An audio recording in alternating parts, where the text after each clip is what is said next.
gimana sih kerja di dunia investasi? Menarik nggak?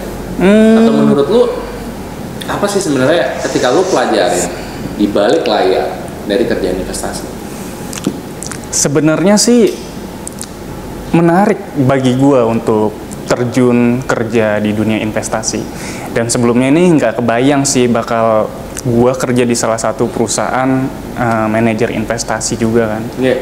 Terus sebelumnya nggak kebayang karena jujur aja basic gue ini kan seorang graphic design dan editor ya. Ya sebenarnya kalau investasi itu cuman ya iseng-iseng aja, maksudnya sampingan lah. Ibaratnya mungkin kalau ada uang dana dingin, gue sisih-sisihin aja di situ. Tapi setelah masuk ke dunia kerja sebagai di manajer investasi, gue jadi lebih paham dan lebih tahu lagi dan lebih berhati-hati lagi dalam menaruh aset ataupun investasi. Tapi maksud gue kan banyak juga teman-teman juga yang nonton ini tuh nggak tahu ya sebenarnya kalau kerja di dunia keuangan atau investasi itu sebenarnya apa yang lo dapet sih? Misalkan orang nih investasi kan, gue invest nih karena mungkin ini hubungan saudara. Nah, kalau misalkan udah kerja di bidang itu di belakang layar, apa yang lo dapet sih sebenarnya? Sebenarnya lebih ke pengetahuan lebih ya soal beberapa aset. Ibaratnya notabene kalau misalkan dibilang di Indonesia kan saham ya, kita bisa lebih tahu bagaimana sih cara pemilihan saham yang bagus. Apalagi untuk seorang manajer investasi itu mengelola dana orang kan, nggak sembarangan dong. Dia asal milih saham yang misalkan saham yang nggak ada underline-nya, yang notabene tuh cuman saham-saham gorengan. Ya itu lebih berhati-hati lagi di situ. Dan ditambah lagi kan kalau ibaratnya gue kerja di manajer investasi ini, itu pemilihan asetnya kan mateng. Dan setiap tahun biasanya juga ada yang namanya market outlook. Itu juga jadi insight juga sih buat gue, terutama yang ibaratnya investasi juga. Jadi gue lebih tahu nih, mungkin tahun depan ada berita apa nih yang lagi happening. Jadi seenggaknya gue bisa tahu dan udah punya tujuan bakal ngapain ke depannya gitu sih. Jadi sih kalau yang dari omongan lo tadi gue bisa tangkap tuh bahwa memang lo ketika di sini lo lihat bahwa memang si MI atau fund manager sendiri ketika ngelola dana tuh nggak asal-asalan. Iya benar sih. Ya kan? Jadi maksud gue orang yang mungkin khawatir tuh soal reksadana dia ngelolanya asal-asalan atau apa, jawabannya sih enggak gitu. Itu dari awal ya. Kalau dari gue pribadi juga pas gue kerja di manajer investasi ya gue ngeliat gitu loh, dan gue juga menyaksikan sendiri bahwa memang mereka tuh benar-benar teliti, mereka tuh benar-benar nggak bisa sembarangan. Benar, nggak bisa sembarangan. Dan mereka tuh peduli gitu. Itu menurut gue buat teman-teman yang lagi nonton sekarang wajib tahu itu. Benar. Jadi kalian itu di tangan yang tepat sebenarnya. Nah selain daripada itu tadi lu juga bilang mau memang dari market outlook lu bisa dapat sesuatu juga. Iya benar. Sesuatu ya bocoran lah ya. Nah itu enaknya kerja di manajer investasi. Sebenarnya kalau kerja di dunia investasi juga enak gitu kan. Tapi maksud gua banyak orang yang nggak tahu kan. Jadi kayak seberapa kehidupan lu berubah ketika lu bekerja di sini.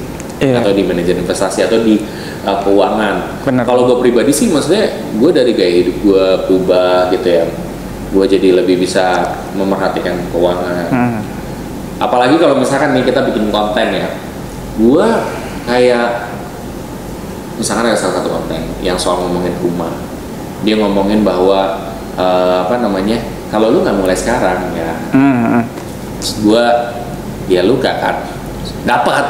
Iya benar. Iya kan, maksudnya relate buat sehari-hari ini juga gitu loh buat gue. Jadi setiap gue bikin konten akan ada selalu pelajaran. Nah tapi lo sendiri tuh ngerasain itu gak sih?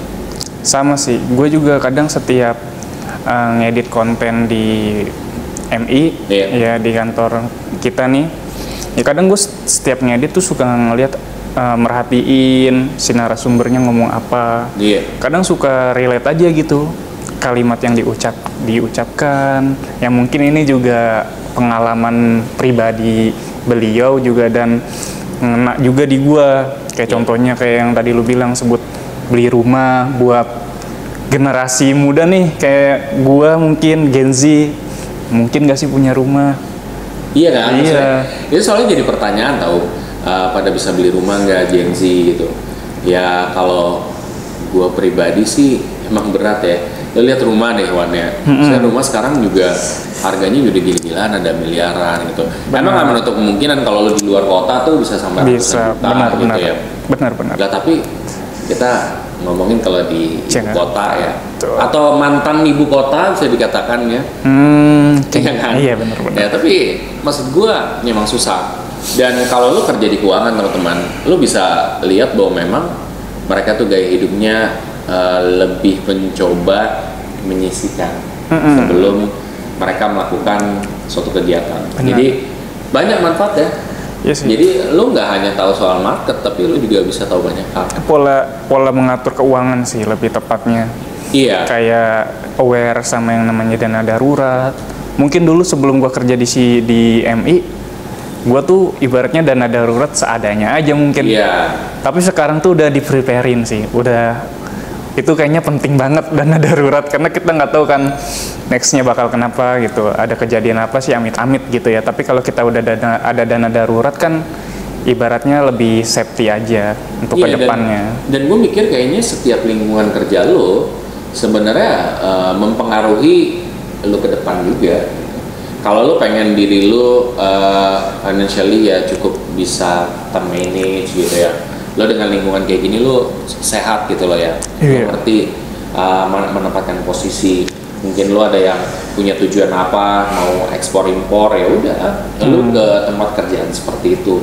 Lo lihat diri lo tuh jangan sekarang, lo lihat 10 tahun 20 tahun kemudian lo mau kemana gitu. Buat teman-teman Gen Z baiknya tuh coba lihat di situ.